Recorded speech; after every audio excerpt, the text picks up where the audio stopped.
मराठा आरक्षणाच्या मागणीसाठी पुण्यात आज मनोज जरांगे पाटील यांची शांतता जनजागृती रॅली जी आहे ती पार पडत आहे आणि पुण्यातील सारसबाग चौकातून खरं तर सकाळी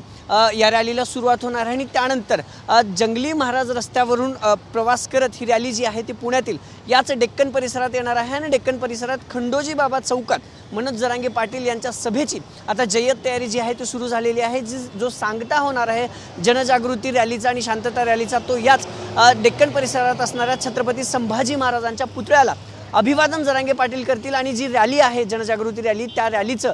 खरं तर सांगता होईल आणि छत्रपती संभाजी महाराजांच्या पुतळ्याला अभिवादन केल्यानंतर या खंडोजी बाबा चौकात जी आहे ते जरांगे पाटील यांची सभा पार पडणार आहे आणि या मंचावरनं पुणे जिल्ह्यातील सकल मराठा समाजाला जरांगे पाटील मार्गदर्शन करतील। पुढची दिशा आंदोलनाची काय असणार आहे, मराठा आरक्षणाची दिशा काय असणार आहे, या सगळ्यावरती मराठा समाज बांधवाशी जरांगे पाटील याच मंचावरून संवाद साधणार आहेत। खरं तर खंडोजी बाबा चौकात या रॅलीची सांगता होणार आणि या परिसरात देखील जय्यत तयारी जरांगे पाटील यांच्या सभेची सुरुवात झालेली पाहायला मिळते। मोठे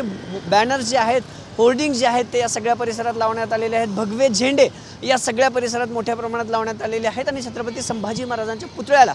खरं तर पुष्पवृष्टी करत अभिवादन देखील जरांगे पाटील यांच्याकडून करण्यात आलेले आहे आणि त्याला देखील खरं तर महाराजांच्या पुतळ्याला आणि जे आहे ते फुलांचा मोठा सजावट फुलांची करण्यात आलेली आहे आणि याच मंचावरून जरांगे पाटील जे आहेत त्याच पुण्यात सकल मराठा समाजाला संबोधित करतील आणि सारसबाग येथून रॅलीला सुरुवात होऊन याच परिसरात रॅलीचे सांगता आणि जरांगे पाटील यांची सभा जी आहे ती होणार आहे आणि त्या सभेची तयारी आता पूर्ण झालेली पाहायला मिळते आहे। कॅमेरा पर्सन तुषार नानावरेसह अभिजित पोते, TV9 मराठी, पुणे।